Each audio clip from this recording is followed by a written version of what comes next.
desempenhar daqui a pouco tempo, portanto, em breve, tá bom? Então, comecem com a professora Andréa Ribas e daqui a pouquinho a gente resolve as nossas questões, tá bom? Um abraço, até daqui a pouco. Ok. Então, Posso Tarcísio, projetar, Andréia? sim, pode sim, para a Tá gente bom. já, Enquanto eu vou já abrindo aqui, iniciar. tá, enquanto ele vai carregando aqui, eu quero agradecer Tá. mais uma vez o professor Carlos e a você, Andréia, pela presteza, pela gentileza de estarmos aqui mais uma vez e agora nessa tarefa de trabalhar algumas questões, que vai ser muito, muito importante para os nossos alunos, tá? Então, fica aqui já, desde já, o meu agradecimento ao professor Carlos e à professora Andréia. A gente já começou a gravar, tá? Tem mais ou menos 1 minuto que eu aproveitei para colocar. E eu vou deixar agora a palavra com a professora Andréia. Andréia, está aparecendo na tela para vocês? Ainda não, ainda não. Não está?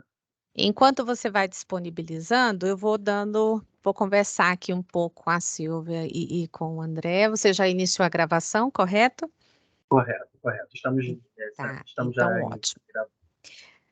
Bom, eu achei até bastante interessante estudar as provas anteriores do ENAD. É algo que eu já estava fazendo, né, e faço para os meus alunos de tecnólogo em gestão de recursos humanos. E com a proposta e o convite do professor Tarciso, eu comecei a estudar as provas do ENAD, da parte de conhecimento específico, de gestão pública. Então, o que foi observado, né? A parte de gestão de pessoas, assim, propriamente dita, essa que a gente estuda lá na parte de conhecimento específico, não é tão foco, Tarcísio, né? Por exemplo, questões de treinamento e desenvolvimento, recrutamento e seleção, avaliação de desempenho, educação corporativa, mas tem algumas questões que vão trazer algum viés, né? Mas com foco, por exemplo, em inovação, em mudança, que reflexo isso tem nas estruturas organizacionais dentro da administração pública, essa questão que trata, né, do histórico da evolução eh, dos modelos de gestão pública, né? O professor Carlos ele trouxe um pouco, né, na aula passada desse histórico, o modelo patrimonialista, burocrático, modelo gerencial. E eu identifiquei, até mesmo relativo à parte de direito administrativo, as questões com um enfoque voltado mais para a questão da ética. Aliás, Tarcísio, eu acredito que você também já tenha feito esse levantamento, é recorrente a questão da ética. Exemplo, né? Eu identifiquei nas provas de 2015 e 2018 questões bem, né, praticamente ali, literal, o que a gente chama, né, eh, da, da, da lei seca mesmo, né, o conteúdo ali da legislação, que é o decreto 1171, que é o Código de Ética do Servidor Público Civil do Poder Executivo Federal.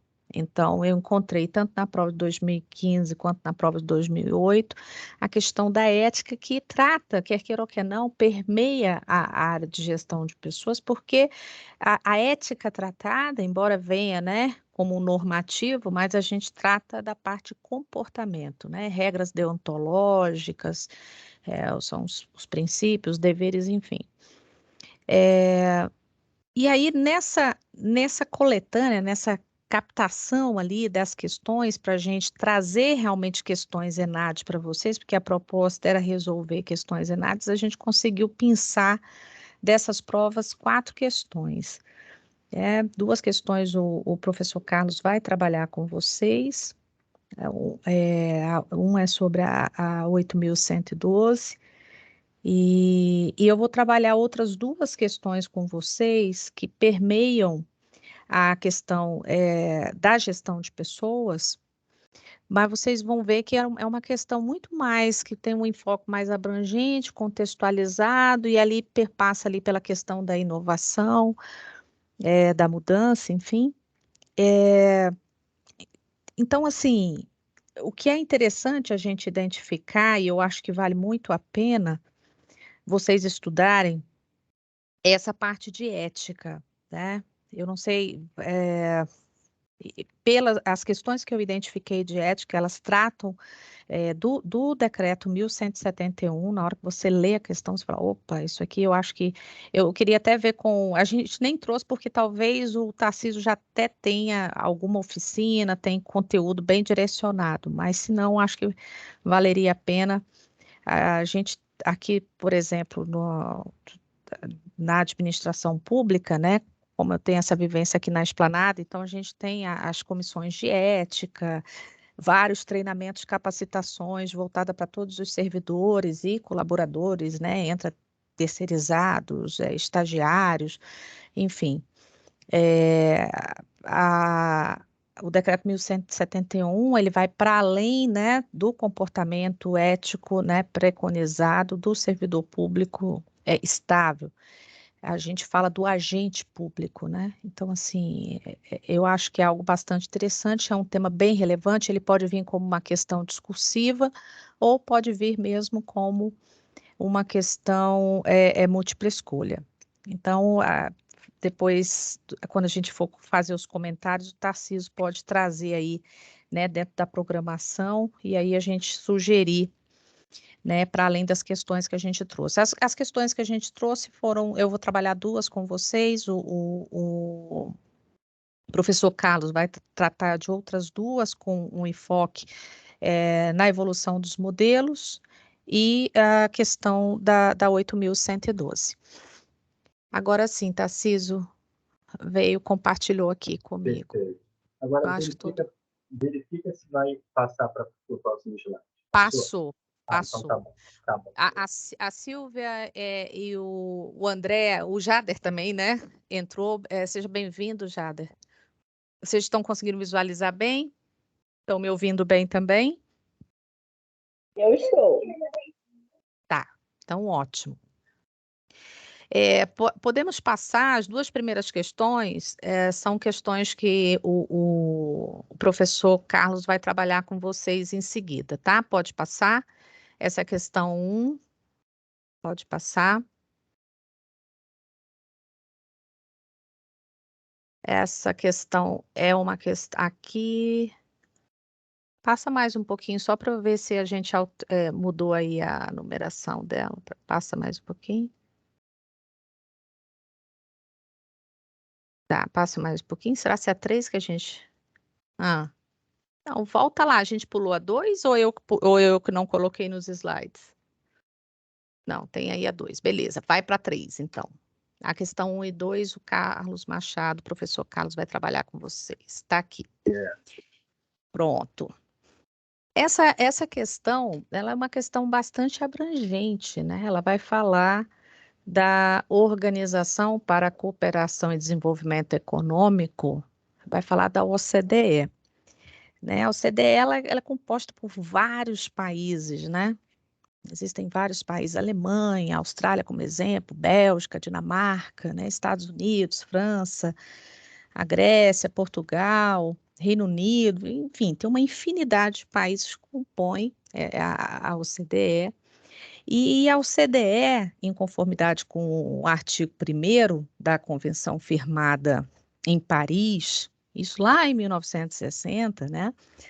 Ela busca, né? A OCDE busca promover políticas que busquem alcançar o mais alto nível de desenvolvimento econômico sustentável e de emprego, contribuir para a expansão econômica estável, tanto para os países membros como para os países não membros, que é o caso do Brasil. O Brasil não é um país membro. Expansão também do comércio mundial, né, conforme as obrigações internacionais, ou seja, são políticas, e quando foca, né, a questão do emprego, faz sentido a gente trazer aqui, de repente, para um enunciado, né, uma reflexão ampla, né, e correlacionar com RH, que é o que a questão fez. Então, ela começa, né, mencionando, de acordo com essas diretrizes, as empresas públicas e privadas podem fazer vários tipos de mudanças nos métodos de trabalho, no uso de fatores de produção e tipo de produtos e serviços que melhorem a produtividade e o desempenho da organização, mantendo sempre comportamento ético com responsabilidade social e desenvolvimento sustentável. Né? Veja que quando a gente traz essas diretrizes, né, voltado para o desenvolvimento de política, né, melhorias nos métodos de trabalho, produtos e serviços, né, focando no desempenho da organização e melhor produtividade, mas com essa contrapartida que envolve ética, responsabilidade social e sustentabilidade, a área de RH ela tem um papel muito importante, porque isso aqui reflete desenvolvimento de cultura. Isso aqui vai refletir a questão da mentalidade coletiva, né? Como você precisa realmente focar a produtividade, a melhoria do desempenho da organização com esses enfoques aqui mencionados. Requer capacitação, isso requer liderança do alto escalão, né, bancando realmente para que isso se torne um modo de pensar da organização, e perpassa desde o processo seletivo, né, as ações de capacitação, sistema de avaliação de desempenho, o desenvolvimento de uma organização de aprendizagem, que a gente chama, não importa o negócio dela, mas é uma organização que investe em desenvolvimento de pessoas.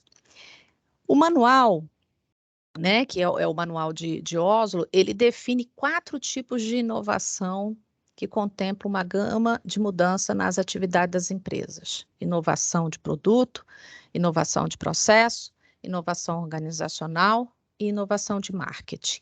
No tocante à gestão de recursos humanos, no setor público, um aspecto relevante diz respeito ao fato de que inúmeras pesquisas realizadas com metodologias distintas, em momentos e locais diferentes, apontam para tendências similares quanto às características inovadoras em gestão de RH. Então, o que né, você vê que é uma questão contextualizada, né, traz a OCDE, as diretrizes da OCDE, enfatiza quais são as inovações propostas, produto, processos, organização e marketing, e RH. No que tange ao RH, a gente fala também de inovação, fala de modernização, né? Traz aqui qual foi da onde foi tirada a fonte, né, da revista de administração, gestão estratégica de pessoas e inovação de Queiroz. Pode passar? Então, esse é o enunciado. É muito comum, vocês devem já estar fazendo questões do ENAD, as questões, normalmente, elas vêm com um texto ou contextualizador, ou é uma situação hipotética, né? Vem sempre com uma prova densa, né? De leitura, né? Requer, ao mesmo tempo, uma leitura dinâmica, vocês vão ter, em média, 4 horas de prova, né? Então, requer uma leitura dinâmica, ao mesmo tempo de compreensão, né? Porque ela dá alguns direcionamentos. Mas o que está se buscando em relação a RH, né, que esse enfoque da inovação perpassa por onde, né? E aí vem, considerando essas informações, avalie as afirmativas a seguir. A 1 diz assim: entre as inovações na gestão de RH, inclui-se a centralização radical da responsabilidade por resultados nas unidades operacionais e o trabalho em equipes multidisciplinares que favoreçam a criatividade. Essa afirmativa, ela tem um problema, né? Quando a gente afirma que entre as inovações inclui-se a centralização radical, que ainda, né, ainda colocou algo, a tendência em termos de inovação, de modernização da gestão de pessoas não é a centralização. A centralização, ela é característica de uma gestão de RH tradicional. Então, aqui a gente pode dizer que do que tanto, porque quando eu estou falando de inovação, eu estou falando dessa gestão de RH moderna, né? Então, a descentralização da responsabilidade por resultados, né? Permeando por toda a organização, por todos os níveis, inclusive, pensando o RH como uma responsabilidade, inclusive de linha, a área de RH como uma responsabilidade, aliás, o RH como uma responsabilidade de linha, ou seja, responsabilidade das áreas e função da área de RH, ou seja, a área de RH, ela acompanha, assessora, ela tem uma função mais de staff, de apoio, então, não há de se falar de centralização quando a gente fala de inovar. Se a gente está inovando, se a gente está modernizando a gestão de pessoas em organizações privadas e públicas também, a tendência é a descentralização. Equipes multidisciplinares, sim, né, que favoreça a criatividade. Aqui a gente faz sentido, mas a centralização não é característica, né, de inovações na gestão de recursos humanos. Então, está errado esse item 1. O item 2 diz assim, o aumento no número dos níveis hierárquicos e uma estrutura organizacional inflexível e apropriada a indivíduos-chave são inovações em gestão de RH. Também não dá para falar que são inovações, né? Aumentar níveis hierárquicos, vocês que certamente já estudaram estruturas, é você verticalizar, né? Você seria uma estrutura mais mecanicista, né?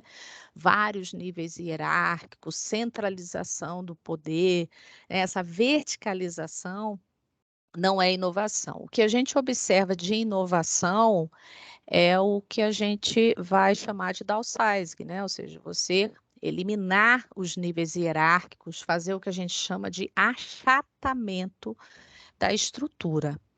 Tá? E aqui ainda trata, né, de uma estrutura organizacional inflexível. Isso é bem característico também de modelos mais mecanicistas, né? Os modelos de inovação, eles são modelos orgânicos, né? Então, o modelo orgânico é redução dos níveis hierárquicos, descentralização, uma estrutura mais flexível. Então, também não faz sentido, por isso, essa afirmativa está errada. Pode passar. O uso deliberado dos recursos humanos internos para disseminação de conhecimento e a organização de equipes multidisciplinares, favorecendo a criatividade, a responsabilidade social e a sustentabilidade são inovações na gestão de recursos humanos. Todos esses elementos aqui apontados, alguns eu até, né, já comentei, como, por exemplo, as equipes multidisciplinares, porque, de fato, elas favorecem a criatividade, inovação, né, envolve ali competências diferentes, né, porque são várias disciplinas, várias áreas, né, então há uma complementariedade, uma troca. As equipes multidisciplinares, elas são bastante enriquecedoras. Então, tende a favorecer essa criatividade. Aqui, sim, é uma tendência de inovação. Uso deliberado de recursos humanos internos para disseminação do conhecimento. Isso aqui é característico do que a gente chama de gestão do conhecimento. É otimizar o ativo de conhecimento disponível na organização. Observem que o item 3 ele fala de uso deliberado de recursos humanos internos. Por isso, traz a lógica da gestão do conhecimento, que diz, olha, conhecimento não pode ser desperdiçado. Então, a gente precisa mapear essas competências, mapear esses conhecimentos e otimizar esse ativo de conhecimento e disseminar ele na organização, né? Eu não posso desperdiçar conhecimento, não posso ter o colaborador, né, o servidor, pensando na administração pública, com um nível de conhecimento tácito, está na cabeça dele, e isso acontece quando você não faz a gestão do conhecimento. Ele passa 30 anos dentro da administração pública, aposenta e leva o conhecimento com ele. Falhamos porque não utilizamos de forma deliberada, não disseminamos o conhecimento disponível na organização. Então, nós temos 2 teóricos, talvez vocês lembrem, certamente nas disciplinas vocês devem ter ouvido falar, que é Nonaka e Takeuchi. Eles falam da espiral do conhecimento, propõe estratégias e técnicas para fazer exatamente essa disseminação, né? Transformar o conhecimento tácito, esse que está na cabeça das pessoas, em conhecimento explícito. A disseminação do conhecimento, ela pode se dar também com compartilhamento de conhecimento, utilização de estratégias de educação corporativa, métodos em que você possa aproveitar esse conhecimento, gerar novos conhecimentos. Então, isso sim a gente pode dizer que é, né, uma prática inovadora de gestão de pessoas. A responsabilidade social, né, tornar essa organização socialmente responsável, isso é um objetivo da gestão de pessoas, ajudar a organização nesse sentido, né, no sentido da conscientização, e a sustentabilidade também a gente considera aqui. Então, esse item 3 está correto. O item 4 afirma: inovações na gestão de RH incluem sistemas sofisticados de comunicação interna, tanto formal quanto informal, horizontal e vertical. A comunicação, a gestão moderna, né? A gente sabe que a questão da comunicação formal, informal, em todos os sentidos, horizontal, vertical, diagonal, né? Que é o que a gente chama, né, a comunicação em roda, né? Onde você tem ali vários canais de comunicação, ela precisa realmente ser estimulada. E hoje, obviamente, com, né, os avanços tecnológicos, inclusive, a gente não descarta, né? Não se deixa de falar de sistemas sofisticados de comunicação. Desde o sistema mais simples, né, que é o meio de comunicação mais simples, que é esse face a face, mas a gente sabe que com os avanços de TI, a gente pode promover, né, processos de comunicação interno e externo também, né, com nível de sofisticação maior, favorecendo aí possibilidades de criar, por exemplo, as denominadas equipes virtuais, né, pessoas distantes geograficamente, focadas em projetos, né, aprendendo, passando conhecimento, produzindo e fazendo entregas, apresentando resultados previamente definidos, enfim. Então, a questão da comunicação, ela também, né, faz parte da inovação em gestão de RH. Esse também é um ponto, né, que ali soma com o que está proposto no item 3. E aí ficam corretos o item 3 e 4. Pode passar? Ok.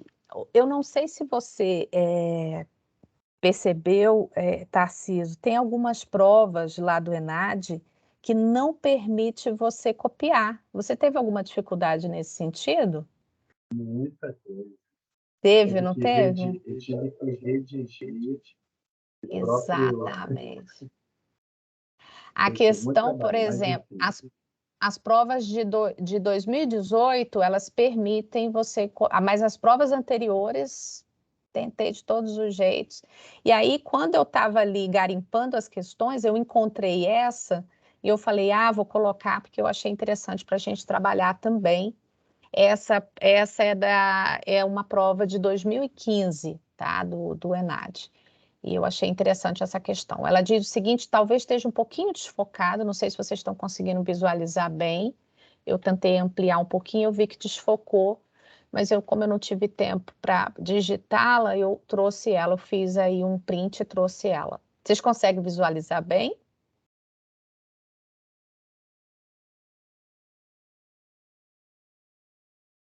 Pessoal, vocês conseguem visualizar? Silvia, Alan, Jader caiu, né? O Alan respondeu aqui que sim. Tá, então ótimo. Sim. Tá, Exatamente. obrigada. Perfeito. Olha só o que diz essa questão. Ela, inclusive, foi tirado da literatura de Berger. Berger tem um livro chamado Gestão Estratégica de Pessoas no Setor Público. Essa é uma literatura excelente. Talvez vocês já tenham até identificado como referência bibliográfica durante o curso de vocês. O Berger ele vai dizer o seguinte, né? Apesar de afirmações teóricas de que a mudança é reconhecida como um processo emergente, substantivo, fluido e dinâmico, assentado nas pessoas, é fato também que os membros das organizações insistem em levá-la à prática segundo parâmetros de pensamento mecanicistas, ou seja, de inspiração taylorista. Os modelos mentais que permeiam a gestão pública são um dos responsáveis por esse fenômeno. No contexto apresentado, o pensamento mecanicista.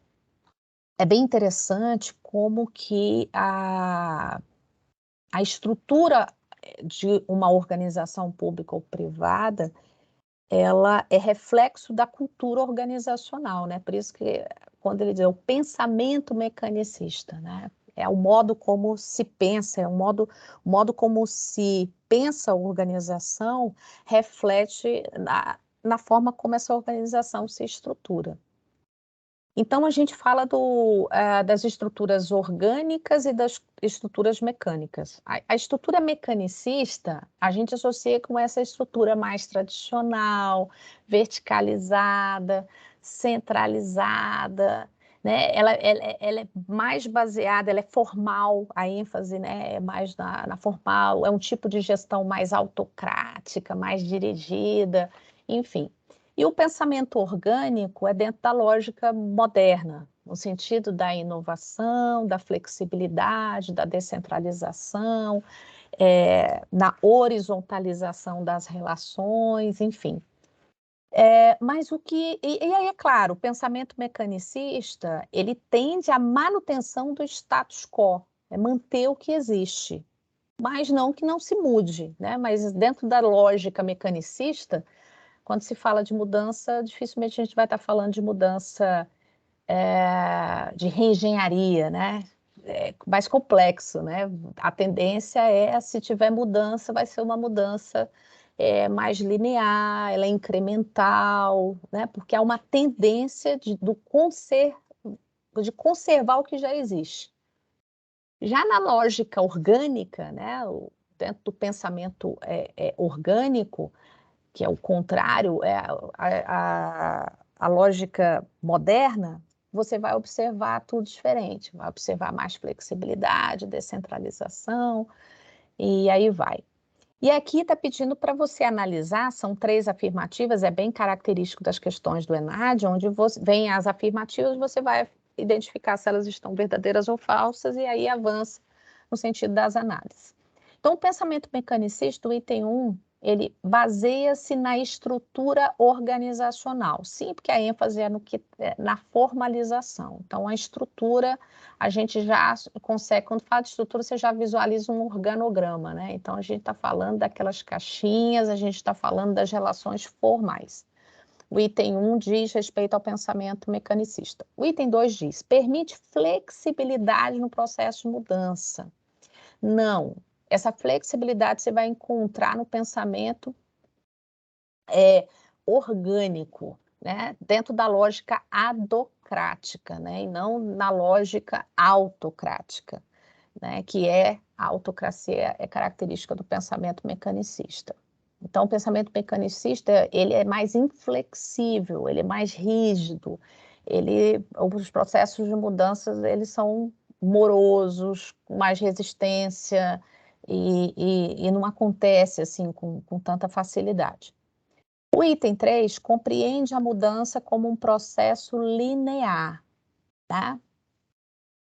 A mudança, o pensamento mecanicista, mas quando eu digo que ele é linear, porque dentro da lógica de uma gestão contemporânea, moderna, adocrática, as mudanças, elas têm uma abertura maior, né?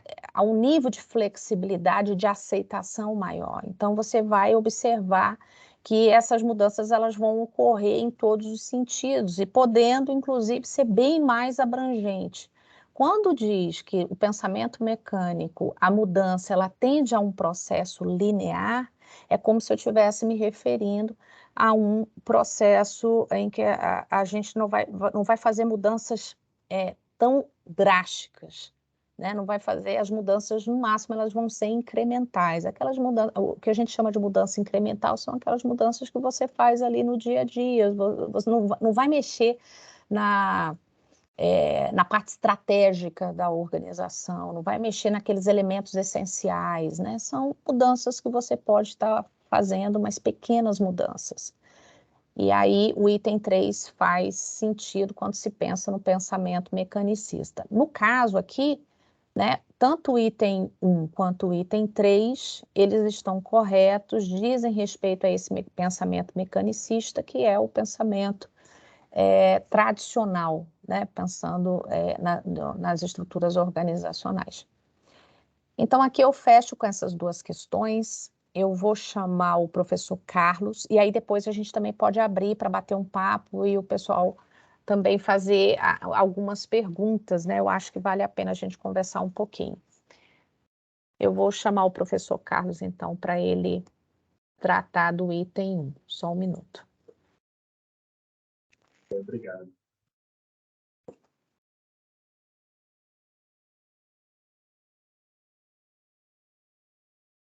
Então, enquanto a professora Andréia está chamando os Carlos, a gente já está gravando essa aula e assim que terminar, eu vou tentar ainda hoje disponibilizar para vocês no grupo. Se eu não conseguir hoje, certamente amanhã, sem falta. Tá? Tudo bem, boa noite. Boa noite, professor. Seja bem-vindo. Estamos juntos agora, né? Vamos lá, então. Estão me ouvindo bem? Sim, perfeitamente, professor. Ótimo, bacana. Então, vamos lá. Primeira questão. A conduta ética nos processos de gestão e políticas públicas visa a prevenção de desvios éticos e comportamentais, bem como a consecução dos objetivos institucionais baseado nos princípios constitucionais que regem a administração pública, aqueles que estão lá no artigo 37, no caput do artigo,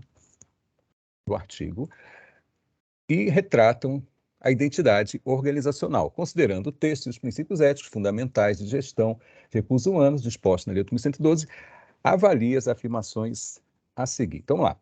Primeira questão, ele diz, são consideradas legais a seguinte forma de provimento. Vamos lembrar que provimento é ocupação de cargo. Enquanto a posse gera investidura, os outros modos, outros modelos geram provimento. Então, vamos lá. Provimento de cargos públicos legais são reversão, aproveitamento, reintegração e recondução. Quando a gente vê ali o termo reversão, eu vou focar naquele VEzinho ali, ó. A gente, quando aposenta, normalmente a gente está mais velho, né?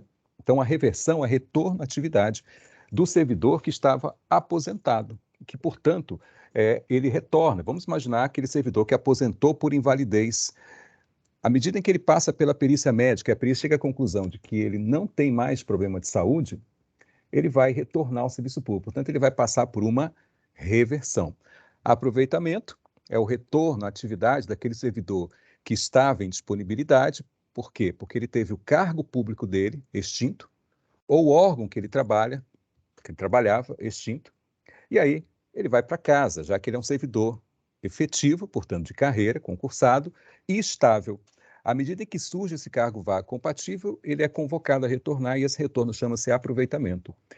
Reintegração, eu vou pensar ali no IN, eu estava out, eu estava fora do serviço público, eu fui demitido. Mas essa demissão foi declarada ilegal, seja na esfera administrativa, seja na esfera judicial. Isso me dá direito a retornar ao serviço público. E essa modalidade de retorno ao serviço público, que vai gerar provimento do cargo, vai prover o cargo público, chama-se reintegração, em que é a única forma de retorno ao serviço público ativo em que eu vou ocupar exatamente o mesmo cargo que eu ocupei antes, mesmo que ele seja ocupado. Se quando a minha demissão foi anulada pela esfera administrativa ou judicial, eu retornar e tiver alguém lá ocupando o cargo que um dia eu ocupei e fui demitido dele legalmente, essa pessoa deixa o cargo, é reconduzida a um cargo anterior ou aproveitada em outro, e eu ocupo exatamente o mesmo cargo. E a recondução, que aí é a última forma de provimento, é o retorno a um cargo anterior em razão ou da reprovação em estágio probatório, referente a um segundo cargo, ou mediante reintegração de anterior ocupante do cargo, em que eu estou ocupando um cargo público hoje, chega alguém que foi demitido ilegalmente, ele vai ocupar esse cargo. Eu, por ser estável no serviço público, eu sou reconduzido ao cargo anterior, aí sem direito à indenização. Existe uma terceira modalidade de recondução, mas essa não tem no 8.112, tá? Essa aí é só mesmo por uma decisão judicial, ela está na jurisprudência, que é a recondução em razão da desistência do estágio probatório, referente a um segundo cargo. Passo num concurso público, lá no INSS, por exemplo, fico 5, 6 anos, já sou um servidor estável, agora eu passo no segundo concurso, Banco Central, por exemplo. Chega lá no Banco Central, eu desisto do estágio probatório. Aí eu peço para ser reconduzido ao cargo anterior, também sem direito à indenização. Os 4 estão previstos lá na Lei 8.112, portanto, o item está correto. O item 2 diz aí, ó, a ascensão e a transferência são consideradas formas inconstitucionais de provimento, portanto, de ocupação de cargo, porque violam o princípio do concurso público. E aí está certinho, tá? Não existe mais, para o ordenamento jurídico federal, nem a ascensão e nem a transferência. A transferência ainda existe em algumas ordens jurídicas estaduais e no meio militar também, mas no meio civil federal não existe mais, tá? A transferência. A ascensão é quando eu mudava de carreira sem fazer novo concurso público. Ingresso numa carreira de nível médio e aí passo para uma carreira de nível superior sem concurso público. Isso aí é chamado de ascensão. Isso aí foi legal e constitucional no Brasil até 98 e depois foi declarado inconstitucional. E a transferência é quando é uma modalidade muito parecida com a remoção, que a remoção, sim, essa é legal. A transferência é quando eu mudava de sede, e sede para a legislação administrativa é município, mas sem guardar compatibilidade de cargo, de atribuições, de vencimento e de grau de responsabilidade. Sou um servidor público no Distrito Federal e eu era transferido para São Paulo, por exemplo. Só que eu podia sair daqui de nível médio para lá nível superior e vice-versa. Eu poderia sair daqui ganhando 14 para lá ganhando 8 ou vice-versa. Isso também foi declarado inconstitucional. Então, o item 2 está correto. Item 3. A única forma de provimento vertical é a promoção, uma vez que, nesse caso, a evolução ocorre na mesma carreira. Quando a gente fala em promoção, a gente está falando, a definição que está escrita na lei de promoção é passagem do último padrão de uma classe para o primeiro padrão da classe seguinte, dentro do mesmo quadro, carreira, gerando provimento e vacância simultâneos, quer dizer, gerando provimento e vacância ao mesmo tempo. A gente entende melhor isso quando a gente compara com o meio militar.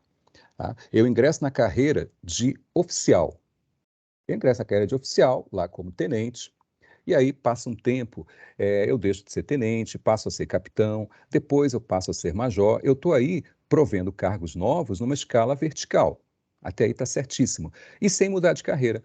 O tenente e o general, eles estão na mesma carreira, na carreira de oficial. Só que cada um dentro de um cargo diferente, cada um dentro de uma classe diferente.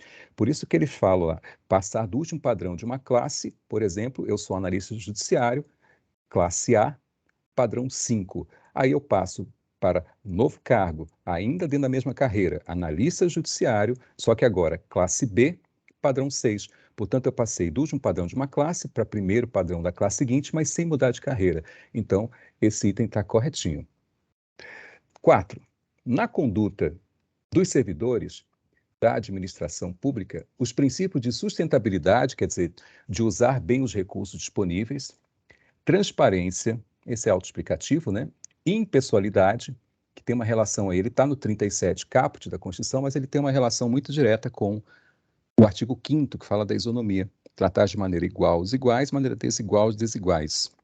E o princípio da legalidade, que para a administração pública, para o direito público, o princípio da legalidade ele é inversamente proporcional à legalidade do direito civil. No direito civil, a legalidade significa tudo aquilo que a lei não me proíbe, pressupõe que seja permitido.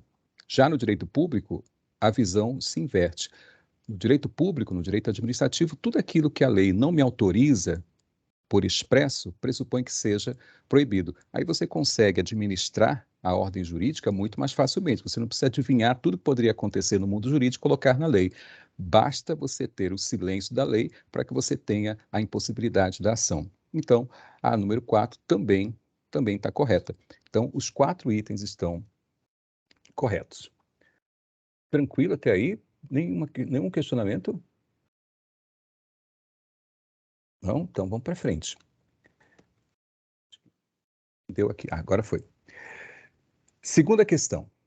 A administração pública burocrática foi solidificada com o advento do Estado moderno, desenhando suas marcas em contraposição ao Estado patrimonialista. Então, patrimonialista, burocrático, gerencial, como vocês devem estar lembrados.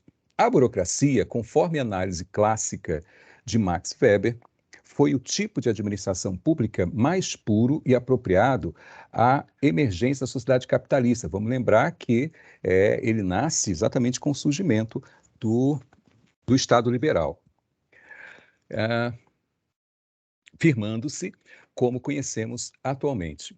Entre suas principais características estão o fim da lealdade pessoal, que marcava lá, né, o patrimonialismo, e da tradição como fonte de autoridade. A lei, as regras escritas e impessoais passam a definir as relações de mando e obediência. A nova gestão pública, conhecida como modelo gerencialista, que vai exatamente substituir esse modelo burocrático, veio no bojo das mudanças socioeconômicas a partir dos anos 70, contrapondo-se ao modelo burocrático, tomando este burocrático, né, como ineficiente e incapaz para lidar com as demandas da sociedade contemporânea. Sua plataforma básica pretende buscar a transformação da administração pública por meio da adoção de princípios de gestão, até então exclusivos do setor privado da economia. E só fazendo ainda, sem passar ainda para o item, quando a gente fala aí nesse modelo, né, nesse modelo gerencialista ou modelo gerencial, a gente está falando, primeiro, se você quiser anotar aí, características principais, eu marquei aqui, controle por resultados. O controle, no modelo anterior, ele era feito previamente. Agora a gente fala num controle a posteriori, então controle por resultados. Segundo, o conceito de accountability, o conceito de transparência, o conceito de prestação de contas, que até então não existia, até porque quando a gente fala no patrimonialismo, o Estado pertencia a quem administrava o Estado, e os seus meios de produção também. Participação social, exatamente, à medida em que você fala em accountability, você permite que a sociedade tenha acesso às contas públicas, tenha acesso aos gastos públicos, tenha acesso às políticas públicas, como elas são feitas, inclusive opinando. E as melhores práticas do setor privado, no gerencialismo, elas foram estudadas para serem incorporadas à administração privada. Até então isso não existia, era completamente separado a administração pública da administração privada. No modelo gerencialista, exatamente, estabelece essa prática, né, de análise das melhores práticas do setor privado para trazer para o setor público. Então, vamos lá. Foi. Considerando o texto, avalie as afirmações a seguir. 1. A administração pública gerencialista tem como foco a implementação de um modelo de gestão pública que se inspira nas recomendações e nos desenhos sugeridos pelos que advogam a reforma do Estado, exatamente essa reforma do Estado, com base o quê? Com base nas práticas do setor privado. Até aqui está lindo. Para que se atinja mais eficiência do setor público, quer dizer, à medida que a gente falou agora há pouco de controle por resultados, de controle a posteriori, de transparência, de accountability, claro que isso aí tende a trazer uma maior eficiência no setor público, uma efetividade maior nas políticas públicas, especialmente no campo econômico financeiro. A questão está linda, está tranquila, nada mais aí que a gente poderia acrescentar para dar base, para dar fundamento aí nessa administração pública gerencialista daquilo que ele colocou na questão. Se você quiser fazer alguma observação, alguma pergunta, pode mandar, tá? Segundo, o gerencialismo descarta a escola de administração científica, também chamada de teoria clássica da administração, que foi idealizada por Henri Fayol, bem como a teoria burocrática. Bom, ele está associando aí a teoria clássica a Fayol, não é isso? Quer dizer, não, peraí. A administração também chamada teoria clássica, a administração foi idealizada por Fayol, beleza, bem como a teoria burocracia. Vamos lá. Taylor, se você quiser anotar aí, eu vou falar bem tranquilinho, tá? Uns tópicos que eu marquei aí. Taylor, escola científica. Tanto Taylor quanto Fayol, vamos lembrar que eles vieram no final do século XIX, portanto, ainda podemos falar em revolução industrial, ainda podemos falar em transformação do Estado, um Estado que busca eficiência, um modelo de administração que busca eficiência. E aí, Taylor, Fayol, Weber, o próprio Ford, o pensamento deles é que vai formar a chamada teoria clássica da administração. Então, quando a gente fala em Taylor, está falando na escola científica. ênfase, anota aí, ênfase nas tarefas, tá? Taylor, ênfase nas tarefas. Aumentar a eficiência por meio da eficiência no nível operacional. Então, a busca da eficiência como módulo, como base para que você busque uma operacionalização melhor dos processos. Fayol, escola clássica. Enquanto Taylor, ênfase nas tarefas, Fayol, na escola clássica, ênfase na estrutura. Aumentar a eficiência por meio da disposição do organograma e suas interrelações. O que significa isso? Fayol pensava o seguinte: quanto melhor a organização interna, a estrutura interna, e aí nós vamos falar numa organicidade dos meios de produção, eu tenho uma estrutura, eu tenho uma empresa, essa empresa, quanto mais divisão interna ela tiver, mais ela vai especializar. Quanto mais estrutura ela tiver, mais ela vai especializar. E quanto mais especializada ela tiver, o entendimento é que isso aí, logicamente, ia trazer um ganho maior. Período do século XIX, final do século XIX, início do século XX, eu destaco aqui cinco tópicos que vão determinar tanto o pensamento de Taylor, quanto de Fayol, quanto de Weber, quanto de Ford, que é, primeiro, tempo padrão de produção. Isso não existia antes, tá? Em que você estabelece uma linha de produção, estabelece um conceito de produção e vai estabelecer um tempo padrão para que você possa produzir. Quando a gente assiste aquele filme do Charles Chaplin, Tempos Modernos, né, você vê que as coisas elas funcionam muito bem ali, não porque você simplesmente codificou a linha de montagem, mas porque você estabeleceu um tempo, um prazo. Então, quando chegava, quer dizer, quando o produto, né, que está sendo lá fabricado chegava no próximo ponto, ele já sabia exatamente o que ele tinha que apertar um parafuso e o parafuso anterior já estava apertado. Por quê? Porque já tinha sido calculado o tempo de produção. Tempo de produção para quê? Para exatamente estabelecer essa linha de produção que a gente falou, né, da padronização. Para quê? Para estabelecer um modelo produtivo para que você possa fazer com que as pessoas, à medida em que elas se especializem mais, elas vão produzir melhor. Ferramentas, uso de ferramentas e equipamentos, que até então também meio para final do século XIX, isso aí não existia como ideia de produção e produtividade. A definição de cargos e atribuições, que também é algo novo. Tá? Vamos pensar aqui que século XVIII, século XVII, a gente fala em funções em cargos ignatórios, quer dizer, aqueles cargos em que você tinha um cargo designado pelo rei, tinha um cargo designado pela igreja, mas isso não significava uma divisão hierárquica no sentido produtivo, mas simplesmente no nome do cargo, no título que esse cargo te dava. Agora não, século XIX para o século XX, a gente fala em definição de cargos e atribuições. E um quinto conceito desse período, em que veio Taylor e Fayol, é o conceito de premiação dos funcionários. O que hoje é muito comum, né? Você chega lá no McDonald's da vida, você tem lá o funcionário do mês, tá? Aquilo ali, muito mais do que você simplesmente destacar uma pessoa no meio de outras, a ideia é exatamente você estabelecer um modelo produtivo do chão da fábrica para cima, porque os modelos produtivos sempre vieram de cima para baixo, até hoje, né?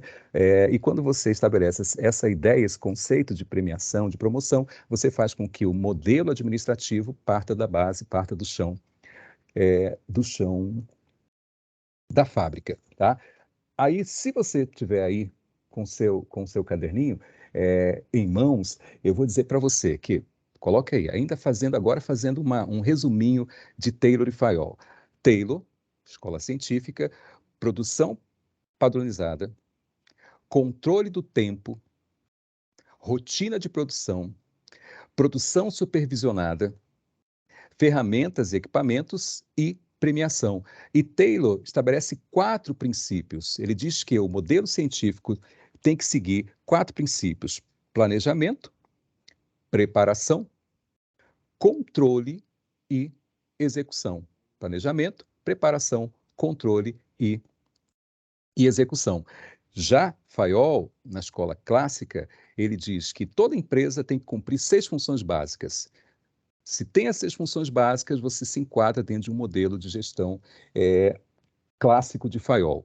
A função técnica, a função comercial, a função contábil, controle dos gastos, a função financeira, a função de segurança, a gente fala de segurança, logicamente, interna, segurança de produção, a segurança de quem adquire bens e produtos, e a função administrativa. Então, Fayol, escola clássica, 6 funções básicas da empresa: técnica, comercial, contábil, financeira, segurança e administrativa. E, assim como Taylor, Fayol também estabeleceu aí princípios, tá? Os princípios da escola clássica são prever, organizar, comandar, coordenar e controlar.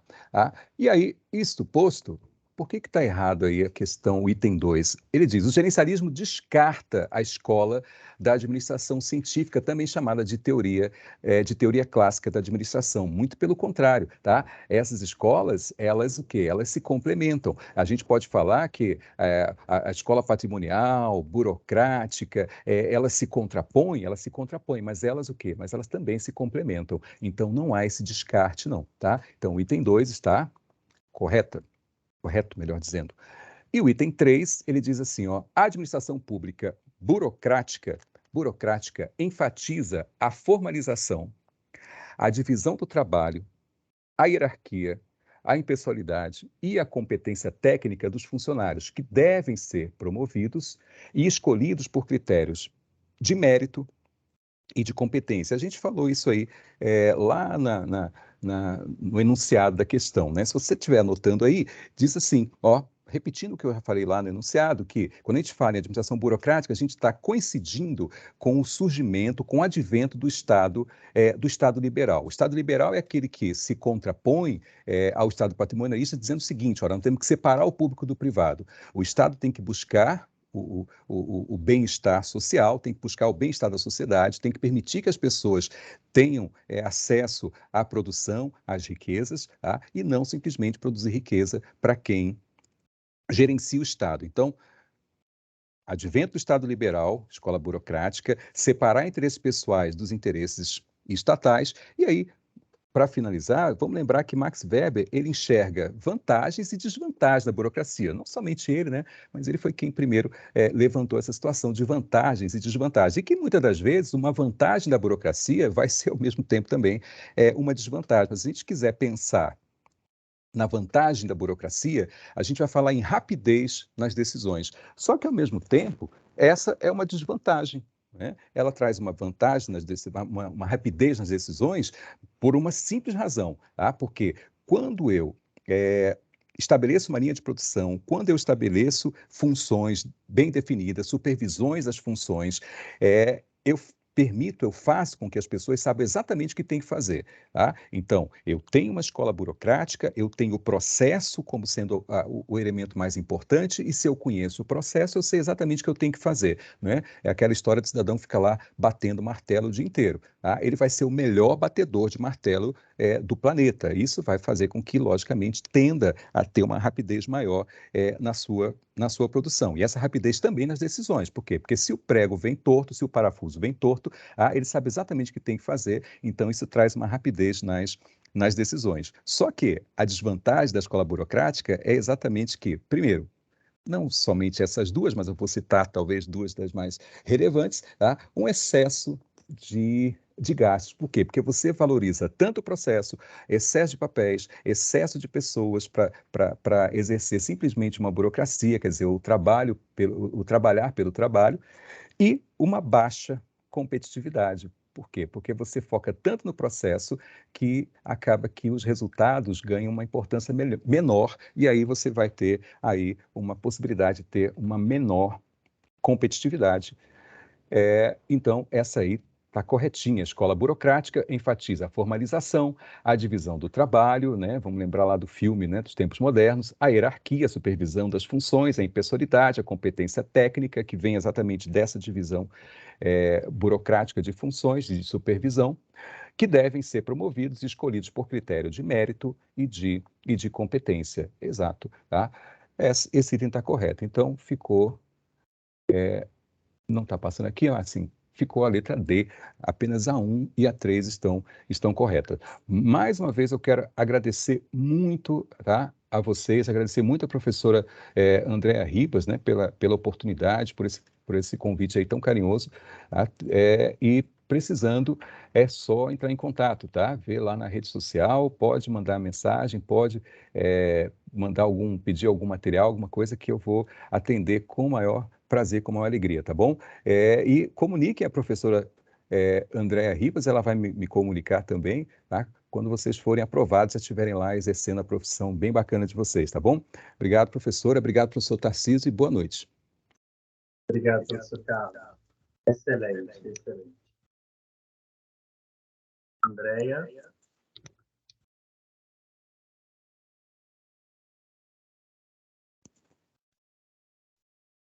Oi, Tarcísio. Olá, olá. Eu tirei a projeção aqui, mas eu não sei se você gostaria de fazer algum comentário, né? Se eu posso voltar. Tá.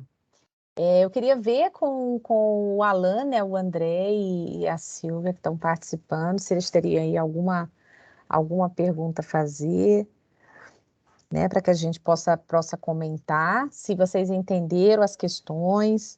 Aliás, importante, né, Tarcísio, a gente também está conversando muito com os nossos alunos ali de RH, importantíssimo fazer essas questões do ENAD, né, para ir se familiarizando com a forma como o exame ele é cobrado, né? É uma prova que eu analiso, sabe, Tarcísio, acho que você talvez tenha aí a mesma percepção, por isso a importância também do treino, né? Além da aquisição de conhecimento, do treinar mesmo, porque os enunciados, eles são exaustivos, né? Tem muita leitura, né? Então, há uma necessidade muito grande de se fazer essas questões. Muito importante entrar lá na sala de ProENAD, fazer esses simulados, certamente vai ajudar bastante. Cada vez que vocês entram, é um simulado diferente, 8 questões múltipla escolha, 2 questões discursivas. Vocês vão fazendo, Tarcísio vai corrigindo, né? Também a gente já vai tendo identificar os pontos que precisam ali investir mais, né? Os pontos de melhoria. É um trabalho conjunto, né? Nós, professores, coordenadores e vocês também. Nesse processo aí até o dia 27 de novembro, né? O dia da realização do exame. Exato. Perfeito, André. Perfeito. Bom, Silvia, André, Alan, Gostaria de fazer alguma pergunta, tecer algum comentário. Esse é o momento. Apesar da aula estar sendo gravada e vai ser disponibilizada, mas esse é o momento. Por isso que o ao vivo é bom. Verdade. O Jader também está presente. Eu gostei muito da aula, né? É uma parte que eu gosto muito de estudar.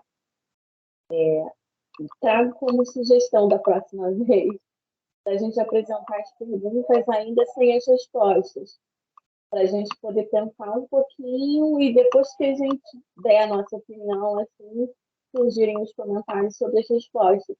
Eu acho que a gente pensa um pouquinho melhor, a gente começa a refletir um pouquinho melhor. As explicações foram muito boas e abriu, assim, pelo menos os meus olhos, né? Algumas pegadinhas que poderiam estar aparecendo no meio da questão. Legal, Ai, legal. excelente, Silvia. Bom mesmo, né? A gente abrir primeiro, até abrir a questão, dar um tempinho para que vocês analisem o item, cada um opine. Boa sugestão, muito bom. O Alan que está comentando, André, que comentou no chat. Realmente o ENAD usa muito da confusão das palavras para confundir o aluno. É verdade. Eu estava observando, André, até um comentário interessante para os nossos alunos. Você resolvendo as questões e em seguida o professor Carlos, como essa estrutura de questão, onde a gente tem uma, duas, três, até quatro afirmativas, e depois ele pede para você marcar a opção correta, e normalmente a opção correta ela vai reunir duas alternativas ou mais, você exatamente vai desconsiderar as alternativas falsas, né? E aí, quando você vai analisar as opções que você tem para marcar, você já elimina ali algumas. Então, por exemplo, teve uma questão que você estava resolvendo, Andréa, que eram três afirmativas. Quando você identificou que a primeira era verdadeira e a segunda era falsa, não precisava, se estivéssemos fazendo a prova real agora, a gente não precisava nem analisar que a terceira estava correta, porque nas alternativas que ele deu, com os descartes, eu chegaria a essa conclusão. Então, a velha estratégia de utilizar, de eliminar, né? Se eu tenho certeza que uma das afirmativas ela é falsa, eu já posso ver nas opções de resposta o que eu já posso desconsiderar. E isso é bom porque, como o ENAD ele oferece muitas questões com enunciado, o que faz com que o aluno tenha que ler, você consegue reduzir um pouquinho o seu tempo, a sua preocupação e a concentração na análise naquelas questões que você está mais em dúvida do que menos em dúvida, né?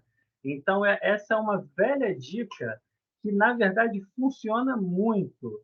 E não é diferente na resolução das questões do ENAD. Então, eu queria só fazer esse comentário porque eu fiquei observando a análise das questões que você fez, André, e como que funciona, né? A gente vai eliminando por possibilidades, por certezas, e aí a gente vai reduzindo. São 4 ou 5 opções de resposta, e aí você vai ficando sempre com menos uma, menos duas, até você chegar na resposta correta.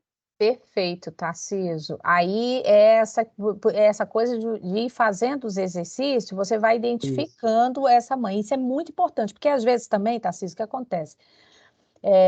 Eu posso estar analisando 3 itens, um item eu tenho certeza absoluta, o outro eu estou ali, estou um pouco na dúvida, até mesmo por conta da fala do Alan, que eu concordo com ele. Muitas vezes a semântica, o sentido das palavras, eu posso interpretar de forma diferente. Então, às vezes eu tenho 3 alternativas, uma eu tenho convicção. Se você tem convicção, desce o olho nas alternativas, porque dali você já tem a alternativa que você vai eliminar.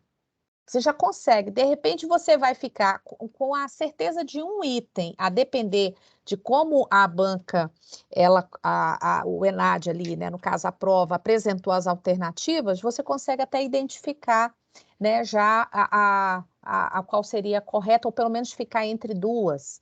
Né? Tendo uma convicção, uma certeza de duas afirmativas, ainda que a terceira você não saiba realmente, ou você esteja com muita dúvida, como o professor Tarcísio colocou, e realmente nas questões que eu analisei, tendo clareza de duas afirmativas, você já consegue matar a alternativa correta. Então, é bem isso mesmo.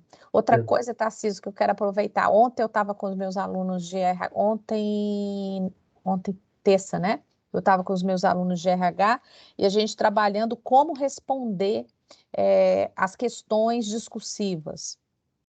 É muito importante, quando vocês estiverem respondendo, sejam objetivos. Normalmente vem ali o enunciado, ou é uma situação hipotética, ou é uma contextualização. Normalmente vem 2 perguntas ou 3 perguntas.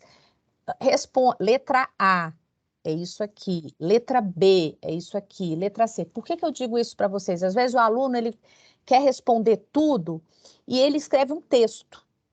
Aí o que acontece? Essas questões discursivas é igual concurso público, Tarcísio. O examinador, ele vai analisar a questão, ele tem um padrão de resposta, ok? Ele não é o especialista ali em gestão pública. Mas ele tem um padrão de resposta, ele vai ver se o padrão de resposta o aluno respondeu. Só que, às vezes, como o aluno ele respondeu tudo num texto único, ele, às vezes, não identifica o que é, de fato, resposta do item A, o que é resposta do item B e o que é resposta do item C. Aí, às vezes, se perde pontuação, porque, normalmente, eles colocam item A, vale 2 pontos, item B, vale 3 pontos, item C, eles definem ali a pontuação. E se você não responder, então é melhor ir direto ao ponto, né? Então, por exemplo, está pedindo para você descrever. Item A, descreva as 4 etapas do treinamento e desenvolvimento. Responda assim, letra A, as 4 etapas do treinamento e desenvolvimento são, 2 pontos, diagnóstico, levantamento de necessidade de treinamento, planejamento, que é o desenho, a programação, execução do que foi planejado e avaliação. Outro detalhe, né? Ontem eu estava conversando com eles. Uma coisa é dizer assim, cite as etapas do treinamento e desenvolvimento. São 4 etapas. Você vai falar quais são as etapas. Mas a questão está pedindo para você descrever as 4 etapas. Então, você vai afirmar que as 4 etapas são diagnóstico. Diagnóstico é o levantamento de necessidade de treinamento. Desenho, é a programação, é o planejamento com justificativa. Você tem que escrever, você tem que descrever. Então, a gente tem que estar muito atento ao comando. E procurar dar uma resposta mais direta.